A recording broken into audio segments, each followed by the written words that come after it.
Hello, সবাই ভালো আছে তো? আমি বিপুল স্যার আবার চলে এলাম। আমরা মডেল অ্যাক্টিভিটি টাস্কগুলো সলভ করছিলাম।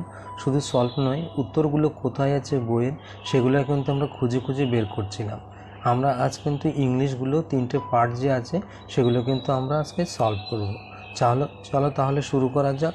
প্রথমে আমরা যে পার্ট 1টা আছে সেটা করব। দেখো আমি যা লিখবো সেগুলো কিন্তু নিচে তোমরা যে ভিডিওর নিচে যে ডেসক্রিপশন বক্স থাকে সেখানে কিন্তু লিঙ্ক দেওয়া থাকবে, সেখান থেকে কিন্তু তোমরা পিডিএফ ডাউনলোড করে নিতে পারো। মাত্র 2-3 এমবির থাকবে সে, তাহলে তোমরা লিখতেও কিন্তু সুবিধা হবে। আর আমি বইগুলো বারবার বলি যে বইগুলো খুলে বের করো, তাহলে তোমাদের বুঝতে সুবিধা হবে।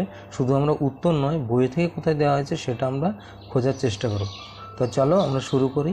আমরা প্রত্যেকটা প্রশ্নকে কেটে নেব, তাহলে আমাদের লিখতে সুবিধে হবে।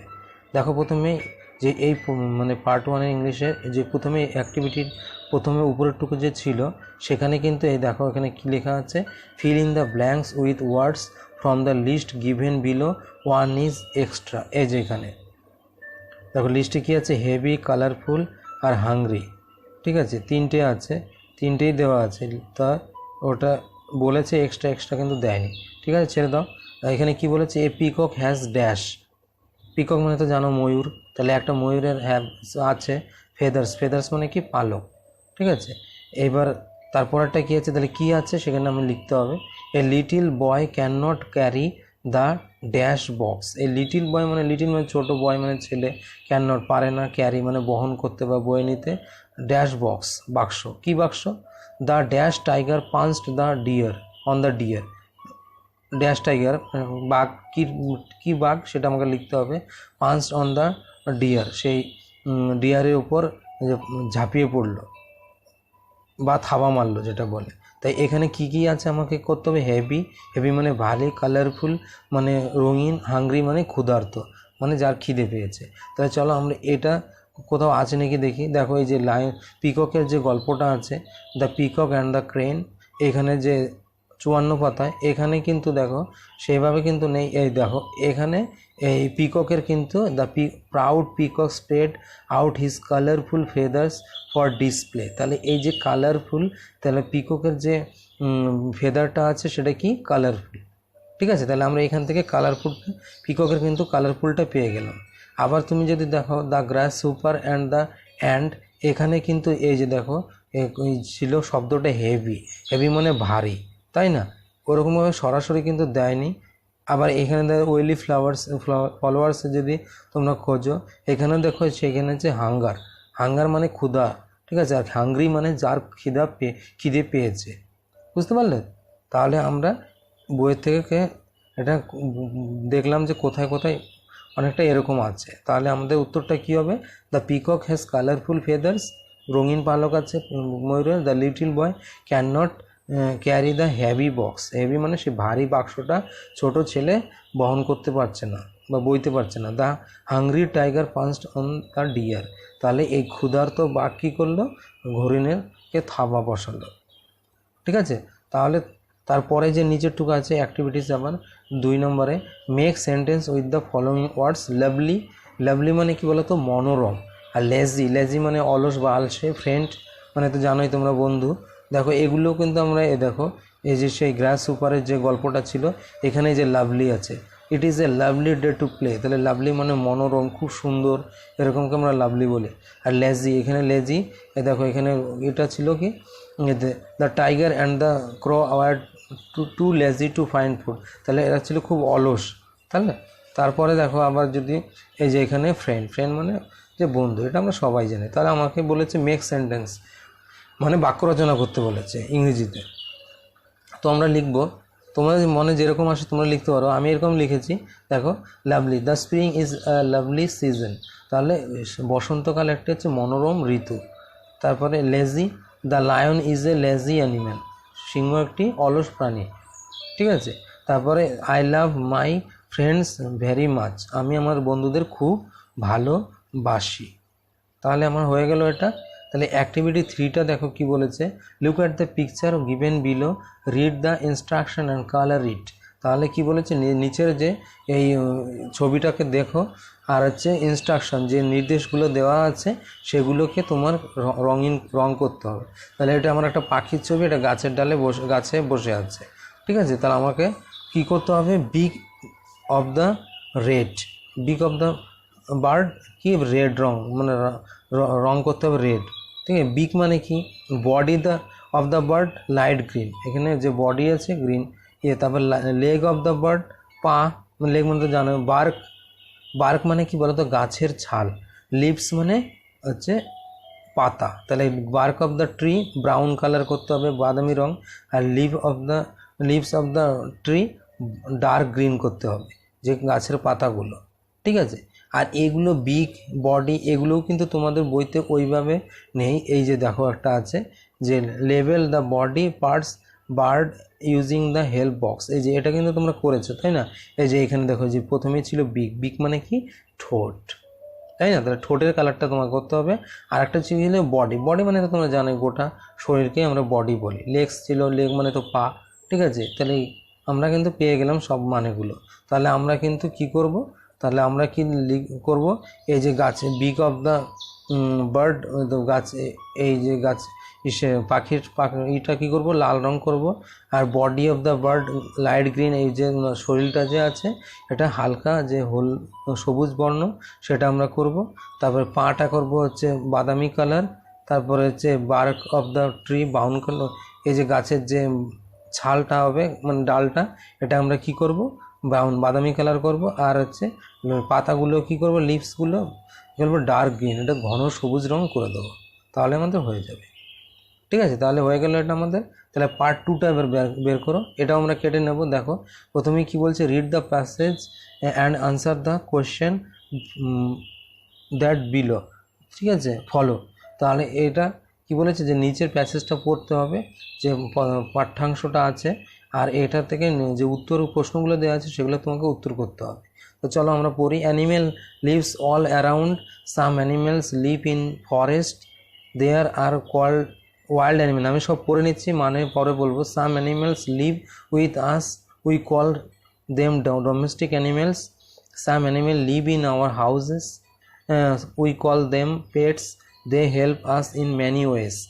Dogs guard our house, cat catch mice, cows gives us milk, hens and ducks gives us eggs, sheep gives us wool, bullocks pull carts and plough the field, camels and donkey carry the heavy burden. দেখো এটা কিন্তু তোমাদের বইতে আছে, কোথায় আছে বলো তো, এই দেখো 21 পেজে কিন্তু আছে, এই যে অ্যানিমেল লিভ অ্যারাউন্ড আস, সাম অ্যানিমেল, এই যে এটাই কিন্তু ওখানে আছে, তাই না। তা চলো আমরা এবার এগুলো কিন্তু কোশ্চেন যে আছে সেগুলো পড়ে নেব, ঠিক আছে। তো চলো প্রশ্নগুলো কী ছিল বলো তো, ডোমেস্টিক অ্যানিমেলস লিভ, আচ্ছা আমরা একবার এটা বাংলা পড়ে নিই তাহলে আমাদের সুবিধে হবে। Animals live all around us, জীবজন্তু পশুরা আমাদের চারিপাশে কিন্তু বাস করে বা থাকে। Some animal live in forest, কিছু অ্যানিমেল মানে জন্তুরা আবার ফরেস্টে থাকে, তাই তো। They are called wild animal, তাদের আমরা কি বলি, বন্য পশু বলি। Some animal live with us, কিছু পশু আমাদের সঙ্গে বাস করে। We call them domestic animal, আমরা তাদের মানে গৃহপালিত পশু বলি। Some animals live in our houses, কিছু পশু আবার আমাদের ঘরে বাস করে। উই কল দেম পেটস, আমরা তাদের পোষা প্রাণী বলি। They help us in many ways, তারা আমাদের বিভিন্ন কাজে কিন্তু সাহায্য করে বিভিন্নভাবে। ডগস গার্ড আওয়ার হাউস, কুকুর আমাদের বাড়ি পাহারা দেয়। ক্যাটস ক্যাচ মাইস, বিড়াল আমাদের ইঁদুর ধরে। তারপর কাউস গিভস আস মিল্ক, গরু দুধ দেয়। Hens and ducks gives us eggs, মুরগি এবং হাঁস আমাদের ডিম দেয়। শিপ গিভস আস উল, ভেড়া আমাদের উল দেয় বা পশম। Bullocks pull carts and plough the field, মহিষ কী বলে করে তো, বলদ, বলদ, এটা হচ্ছে এরা গাড়ি টানে এবং ফসল চাষ করে, মানে লাঙল বয়। Camels and donkeys carry heavy burden, উট এবং গাধারা কি করে, ভারী বোঝা বহন করে। তো এটা আমাদের ছিল। তো আমাকে এখানে কি বলেছে, টিক দ্য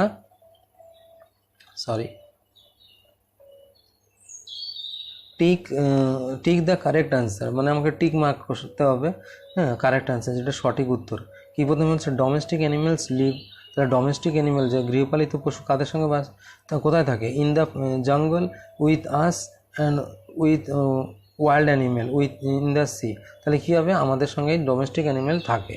বুলক পুলস কী হবে, চেইনস, কার্স, ক্যারেন্স, কার্টস হবে গরুর গাড়ি যেটা, cat, catch, dog, cow, mouse, Camel. দেখো এখানে মাউস আছে কিন্তু এখানে কিন্তু কি আছে, মাইস আছে। তাহলে কি হবে, দেখো মাউস হচ্ছে আমরা বলি এক বচন, মানে সিঙ্গুলার নাম্বার, ঠিক আছে, আর ওটা কিন্তু এই যে এটা কিন্তু প্লুরাল নাম্বার, বা এটা হচ্ছে তোমাকে বহু বচন, ঠিক আছে। তাহলে এই মাউসটাই কিন্তু ঠিকই আছে, তাহলে আমি মাউসে রাইট চিহ্ন দিয়ে দেবো। ইঁদুর ধরে কে, বেড়াল। তারপরে এটা দেখো অ্যাক্টিভিটি 2-তে আছে, rewrite the sentence using words ending with ed, one is done for you, the little girl looks at the stars. বলছে রিরাইট মানে কি, আবার তোমাকে লিখতে হবে। কি লিখতে হবে, যে সেন্টেন্সগুলো উইথ যেটা শেষে ইডি দিয়ে করতে হবে, তোমাকে লাস্টে ইডি করতে হবে। একটা করে দেওয়া আছে, the little girl looks at the stars, ছোট্ট মেয়েটি তারাদের দিকে দেখছে। এখানে দেখো উত্তরটা কী আছে, the little girl looked at the stars. দেখো এই দুটো সেন্টেন্সের মধ্যে তফাৎ কী আছে বলো তো, তোমরা নিশ্চয়ই জানো। এটাতে কিন্তু এটা বলা হয়েছে, এটা একটা প্রেজেন্ট টেন্স, মানে বর্তমানকালে কোনো কাজের কথা বলা হচ্ছে, আর এটা কিন্তু পাস্ট টেন্স, মানে অতীতকালে কোনো কাজ আগে হয়ে গেছে সেই কথাটা বলা হয়েছিল, আগে তারা দেখেছিল। মানে এটার মানে কি, the little girls looks at the stars মানে একটা মেয়ে তারা দেখছে, ঠিক আছে। আর এটার মানে the little girls looked at the stars মানে একটা ছোট মেয়ে তারা দেখেছিল। বুঝতে পারলে তো? তো এগুলোই আমাকে করতে হবে। চলো আমাদের বইতে কিন্তু এরকম আছে, ঠিক আছে। এবার আমাদের বইটাতে কোথায় আমরা আছে, দেখো 54 পাতার পরে যে আমাদের এই যে পিককের ইয়েটা, এখানেই কিন্তু আমাদের এই যে এটা আছে, এই দেখো এখানে যে ইডি দিয়ে মকড আর যে লিফট এরকম আছে। আর আমি আগের যে দেখালাম এই যে এখানে হাইলাইট করা, দেখো এগুলোতে সবগুলোই কিন্তু ইডি লেখানো আছে, মারমার্ড, ওয়াকড, মকড, রিপ্লাইড, ঠিক আছে। এগুলো কিন্তু সব ভার্ব মানে ক্রিয়া, ঠিক আছে। যেগুলো কোনো কাজ করা বোঝাবে সেটাগুলোকে ভার্ব বলবো, আর বাংলায় বলি আমরা ক্রিয়া, খাই, করা, ঘুমোনো, সব এগুলো কাজ, এগুলো ভার্ব। তো ইংরেজি এগুলোর সাথে কি থাকবে, যখন ইডি থাকবে তখন এটা পাস্ট টেন্স কিন্তু হয়ে যাবে, ঠিক আছে। যেমন এই ওয়াক মানে হাঁটা, ওয়াকটা মানে হেঁটেছিল। তো আমরা সেটাই এখানে করব। দেখো তাহলে কি লিখবো আমরা, এখানে লেখা আছে Raju plays football, Raju football খেলে, তাহলে কী হবে, Raju played football, Raju football খেলেছিল। My brother lives in Chennai, তাহলে এখানে কী হবে, যে দেখো এখানে কিন্তু এই যে লিভটা এটা কিন্তু ভার্ব, এখানে প্লেটা ভার্ব। দেখো বাংলায় আর ইংরেজির মধ্যে একটা খুব মানে একটা, আমরা বাংলাটা বলে অনেক সময় ক্রিয়াটা পরের দিকে থাকে, কিন্তু ইংরেজিতে এটা প্রথমে একটা সাবজেক্ট থাকবে, মানে মানে কর্তা, মানে কোনো সেন্টেন্সে যে কাজটা করবে বা যার সম্বন্ধে কিছু বলা হবে সেটাই কিন্তু সাবজেক্ট, ঠিক আছে। সেটা সাবজেক্ট প্রথমে থাকবে, তারপরেই কিন্তু ভার্ব থাকবে, ঠিক আছে। তারপরে থাকবে অবজেক্ট, অবজেক্ট মানে আরও বাকি যে অংশটা থাকে সেটাকে আমরা অবজেক্ট বলি। তো এই দেখো প্রথমে কিন্তু সাবজেক্ট মানে রাজুর সম্পর্কে বলা হয়েছে, এই যে ভার্বটা কি, প্লেড, ঠিক আছে। সবগুলোতে তুমি দেখবে দেখো মাই ব্রাদার, ঠিক আছে, এটা পুরোটা সাবজেক্ট, তারপর লিভ এটা একটা ভার্ব এটা আছে, তারপরে যে রানু হেল্পস একটা ভার্ব, এগুলো সবগুলোতে এরকমই থাকে। তা এবার দেখো রাজু তাহলে প্লেড ফুটবল হবে। তারপরে এবার দেখো তারপরে কি আছে, মাই ব্রাদার লিভস ইন চেন্নাই, আমার ভাই চেন্নাইতে থাকে। My brother lived in Chennai, আমার ভাই চেন্নাইতে থাকতো, আগে থাকতো, ঠিক আছে। তারপরে দেখো কি আছে, Ranu helps her sister with her homework, Ranu কি করে, রানু তার বোনকে তার গৃহকাজে সাহায্য করে। তো এখানে কি লিখবো, Ranu helped her sister with her work, তাহলে এখানে রানু তার বোনকে গৃহকার্যে সাহায্য করতো, ঠিক আছে। এখানে হার ওয়ার্ক হয়ে গেছে, এখানে কিন্তু হোমওয়ার্ক হবে, ঠিক আছে। তো চলো তারপরে দেখি পরে অ্যাক্টিভিটি 3টা যেখানে আছে, write 4 sentence on the animal you like, use the following points. কি বলেছে? 4 সেন্টেন্স, 4টা বাক্য লিখতে হবে একটা অ্যানিমেলের যেটা তুমি খুব পছন্দ করো, যাকে ভালোবাসো বা মনে তোমার খুব ভালো লাগে। এই নিচের পয়েন্টগুলো দিয়ে করতে হবে। কি বলতে হবে? নেম অফ দ্য অ্যানিমেল, তবে হাউ ইট লুকস, এটা দেখতে কেমন, হোয়াট ইট ইটস, এটা কি খায়, হোয়াই ইউ লাইক ইট, তুমি কেন একে পছন্দ করো। দেখো তোমাদের বইতে যদি দেখো যে এই যে 34 পেজে এই যে অ্যাক্টিভিটি 16 যেখানে ছিল সেখানে কিন্তু এরকমই ছিল, write 5 sentence about any animal you like the most, use the hints mention below. তো এইভাবে কিন্তু তোমরা এটা নিশ্চয়ই করেছো সবাই। তো এটাকেই এবার একটু অন্যভাবে দিয়েছে, এবার সেটাই তোমাকে করতে হবে। তো আমি কি লিখলাম? I like dogs very much, it is not so big but its body cover with fur. কি বলছি?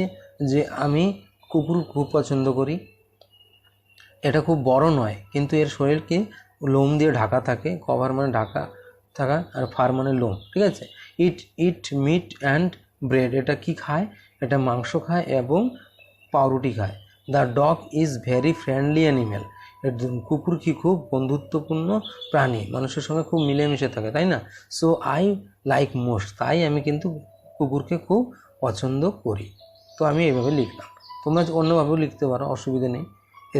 তারপরের অ্যাক্টিভিটিসটা দেখো যে এটা অ্যাক্টিভিটিস, এটা পার্ট 3টা, এটা আমরা করব, এটাকে আমরা কেটে কেটে নেব। দেখো এটা কিন্তু পুরো আনসিন, মানে কি এই যে প্রথমের যে গল্পটা দেওয়া আছে এটা কিন্তু তোমাদের বইতে নেই, আমি তো খুঁজে পাইনি, তোমরা যদি পাও তাহলে আমাকে একটু বলবে, ঠিক আছে। তো আমরা চলো এটা পড়ি, কী লেখা আছে। We use water for, sorry এটা বলে, read the following passage and answer the question given below. এই যে বিলোতে মানে নিচে উত্তর প্রশ্ন আছে, এটা তোমার উত্তর লিখতে লাগবে এটা পড়ে, ঠিক আছে। তাহলে আমরা পড়ি, চলো। We use water for different purpose, ঠিক আছে। তা আমরা কি জল আমরা ব্যবহার করি বিভিন্ন কাজে বা বিভিন্ন যাকে বলে বিভিন্ন রকম কাজের জন্য, ঠিক আছে। So we collect from various source, আর আমরা জল সংগ্রহ করি ভ্যারিয়াস মানে বিভিন্ন উৎস থেকে, মানে যেখান থেকে জল পাওয়া যায়। Children use water for washing their hands at school, কী করে বাচ্চারা কী করে যে তারা হচ্ছে জল ব্যবহার করে হাত ধোয়ার জন্য স্কুলে। For household activities we get water from tubewell, বলছি আমাদের হাউস হোল্ড মানে গৃহের কাজে অ্যাক্টিভিটিস কাজে, যে আমাদের ঘরের যে সমস্ত যে কাজগুলো থাকে সেই জন্য আমরা জল কোথার থেকে পাই? টিউবওয়েল থেকে, তাই না, সে নলকূপ থেকে। This water is clean and safe for drinking, বলছি এই জলটা কি ক্লিন মানে পরিষ্কার, সেফ মানে নিরাপদ, ফর ড্রিঙ্কিং পান করার জন্য। এ গার্ডেনার ওয়াটার্স হিজ প্ল্যান্টস, যে মালি, গার্ডেনার মানে মালি, তার কি গাছগুলোতে কিন্তু জল দেয় মানে সেচ করে, যাতে কি বলে গাছগুলো যাতে ভালো ফল হয়, ফুল হয়। He gets it from ponds, সে কোথা থেকে জলটা পায় বলো তো? পুকুর থেকে জল নিয়ে দিয়ে দেয়, ঠিক আছে। Water from wells can also be used for purpose like cooking, drinking, washing and bathing. কী বলছে? যে কুয়ো, ওয়েলস মানে কুয়ো থেকেও তুমি যে জলটা পাবে সেটাও তুমি আরও ব্যবহার করতে পারো এই বিভিন্ন কাজে, যেমন তোমার রান্নার কাজে, ঠিক আছে, কুকিং রান্নার কাজে, খাবার পান করার কাজে, ওয়াশিং কিছু ধোয়ার জিনিসপত্র, আর স্নানের কাজে তুমি লাগাতে পারো। তো এবারে অ্যাক্টিভিটি 1-এ কী বলেছে? যে make a list various use of water, one is done for you, যে তুমি এই জলটা বিভিন্ন যে কাজে ব্যবহৃত হচ্ছে সেগুলো তোমাকে এই লিস্ট করতে হবে। তো একটা করে দিয়েছে, বলছে ওয়াশিং হ্যান্ডস, এটা প্রথমে যে ছিল এই যে ওয়াশিং দেওয়ার হ্যান্ডস এটা ছিল, ঠিক আছে। তা ওয়াশিং দেওয়ার হ্যান্ডস এটা ছিল। এবার আমরা এটা থেকেই কিন্তু আমরা খুঁজে খুঁজে বের করবো যে কোথায় কোথায় আছে।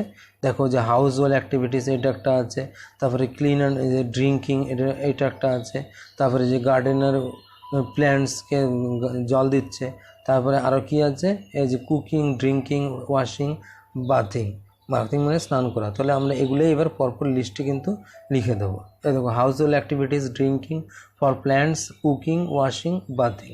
তো আমরা এটা পরপর লিখে দিলাম। দেখো পরের কোশ্চেনটাই, fill in the blanks using the correct form of verbs or doing verbs. দেখো 1 নম্বরে এখানে লেখা আছে যে she dash to play in the field, এখানে লাভ হবে না লাভস হবে। তারপরটা দেখো we dash to school every day, walk না ওয়াক্স, কোনটা হবে? I dash the food step of someone hear না hears, our teacher use dash us English, teach না টিচেস। দেখো এগুলো কি তোমাদের বইতে আছে? চলো তো খুঁজে দেখি আছে কি না। দেখো তোমাদের বইতে যে 75 পেজ আছে, এখানে কিন্তু একটা এরকম আছে। এই দেখো water flows in the river, ঠিক আছে, এখানে ফ্লোস হচ্ছে, কিন্তু ফ্লো আছে ছিল, ফ্লোস করতে হয়েছে। The boy wax on the road, walk, ঠিক আছে, ছিল ওয়াক্স হলো। The bird sings a song, তো সিংস মেন ভার্ব, ঠিক আছে, সেটার সাথে এস যোগ হলো। তার নিচে লেখা আছে দেখো, in the above sentence S is added in the words in the brackets because the naming word is singular or one in number. তার মানে কী বললো, যখন সাবজেক্টটা মানে সিঙ্গুলার থাকবে, মানে এক বচন থাকবে, একটাই থাকবে, তখন এটা কি হবে, ভার্বের সঙ্গে এস বা ই এর যোগ হবে। এর সঙ্গে সঙ্গে আরেকটা কথা মনে রাখতে হবে যে সাবজেক্ট মানে আমি কি বলেছিলাম, যেটা হচ্ছে বাক্যে বা সেন্টেন্সে যেটা কর্তা, যার সাহায্যে দ্বারা কাজ করা বোঝায় বা যার সম্পর্কে কিছু বোঝায়, মানে সেন্টেন্সে করা, যার সম্বন্ধে কিছু বলা হয়, সেটাই কিন্তু সাবজেক্ট। সেই সাবজেক্টটা যদি তোমার থার্ড পারসন সিঙ্গুলার নাম্বার হয়, থার্ড পারসন সিঙ্গুলার নাম্বার তোমরা জানো যে তোমরা এটা পড়েছো বাংলায়, পুরুষ যেরকম আই, ঠিক আছে, উই, ঠিক, এটা আই আর উই, এটা কি বলে তো, এটা হচ্ছে ফার্স্ট পারসন। আর সেকেন্ড পারসন ইউটাও তোমার দেখো, ইউ মানে তুমিও বোঝায়, তুইও বোঝায়, আবার তোমরাও বোঝায়, ঠিক আছে। তারপরে এদিকে আর বহুবচন মানে যেটা হচ্ছে একের বেশি, এগুলো বাদ দিয়ে যা কিছু থাকবে সেটাই কিন্তু থার্ড পারসন সিঙ্গুলার নাম্বার, ঠিক আছে। যে কোনো নাম হতে পারে, কোনো বস্তু হতে পারে, সেগুলোই কিন্তু থার্ড পারসন সিঙ্গুলার নাম্বার, মানে একটা জিনিস কিন্তু থাকবে। তার সঙ্গে কী হবে বলো তো, ভার্বের সঙ্গে কিন্তু এস বা ইএস যোগ হবে, এটা তোমাদের মনে রাখতে হবে, ঠিক আছে। তাহলে এইটা দিয়ে আমরা করব যে থার্ড পারসন সিঙ্গুলার নাম্বার বা একটা বোঝায়, সেটাতে কিন্তু ভার্বের সঙ্গে আমার এস বা ইএস যোগ হবে। তো চলো দেখো তাহলে কী হবে, শি লাভস হবে two play in the field. দেখো শি মানে সে, এটা থার্ড পারসন সিঙ্গুলার নাম্বার, কিন্তু শি মানে সে, একজনই আছে, তাই সে লাভের সঙ্গে কী হবে, এস হবে, লাভস হবে, ঠিক আছে। তাই সে মাঠে খেলতে পছন্দ করে। We walk two school every day. দেখো এখানে কিন্তু উই মানে কি, আমরা, এখানে কিন্তু একের বেশি, থার্ড পারসন সিঙ্গুলার নাম্বার না, ঠিক আছে, বা একটা সিঙ্গুলার নাম্বার মধ্যে পড়ে না। উই মানে আমরা, মানে অনেক একের বেশি হয়ে গেছে, তখন ভার্বের সঙ্গে কিন্তু ভার্বই বসবে, কিন্তু এস টেস কিছু বসবে না।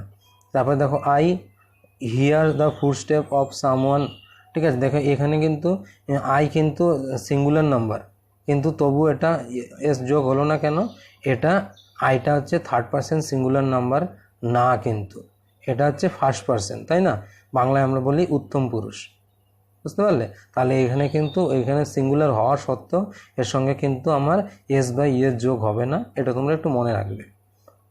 তারপরটা দেখো কি আছে, our teacher teaches us English, আমাদের শিক্ষক কি বলেছে, ইংরেজি পড়ান। দেখো এখানে টিচেস আছে, দেখো তোমাদের মনে হতে পারে এইখানে তো উই ছিল, আমরা ভার্বের সাথে এস টেস যোগ করিনি, তাহলে এখানেও হওয়া উচিত, কিন্তু সেটা আমরা আওয়ারটা দিয়ে দেখবো না, বলেছি এটা কি আওয়ার টিচার, মানে এখানে টিচারের কথা কিন্তু বলা হচ্ছে, টিচার মানে কিন্তু এখানে একজন টিচারের কথাই বলা হচ্ছে। যদি বলা হতো আওয়ার টিচার্স, তাহলে কিন্তু ব্যাপারটা আলাদা হতো, এখানে কিন্তু একটা টিচারের কথাই বলা হয়েছে, আওয়ার টিচার, তাহলে কী হবে, ভার্বের সঙ্গে এস বা ইএস যোগ হবে, এটা হয়ে গেল তাহলে টিচেস, বুঝতে পারলে। তাহলে এগুলো মাথায় রেখে একটু করতে হবে। চলো তারপরে দেখি, পরে দেখো এই অ্যাক্টিভিটি 3-তে আছে write 4 sentence about what you see in the picture. এই যে ছবিতে দেখছো, এটা সম্পর্কে তোমাকে 4টে বাক্য লিখতে হবে। তো আমি লিখেছি আমার মনের মতো, তুমি তোমাদের ইচ্ছে মতো লিখতে পারো। আমি লিখেছি there is 2 houses near by the river. এই নদীর পাশে 2টো বাড়ি আছে। A man sailing his boat in the river. একটা লোক কী করছে, নৌকো চালাচ্ছে নদীতে। There are some trees here and there. কিছু গাছ আছে এখানে সেখানে, এই দেখুন ছবিতে দেখতে পাচ্ছ। This is a beautiful place of a village. তো এটা একটা খুব সুন্দর জায়গা, কোথাকার, গ্রামের। তো এরকম লিখেছি। তোমাদের মন মতো তোমরা আরও সুন্দর করে লিখতে পারো, আরও অন্যভাবেও লিখতে পারো কিন্তু, ঠিক আছে। তো মোটামুটি এরকমই হবে। তাহলে আমরা ভিডিও কিন্তু শেষ করে ফেললাম, ঠিক আছে। এই পিডিএফটা ডেসক্রিপশন বক্সে পেয়ে যাবে। আমরা যা লিখলাম সব কিন্তু তোমরা সুন্দরভাবে পাবে। আর লাইক করে বন্ধুদের শেয়ার করে দিও, আর সাবস্ক্রাইব করে রাখো, তাহলে আমি কিন্তু ভিডিও আপলোড করতেই থাকি, সেটা কিন্তু তোমরা পেয়ে যাবে। আর কেমন লাগছে তা কমেন্ট করে জানিও, ঠিক আছে। তাহলে ধন্যবাদ।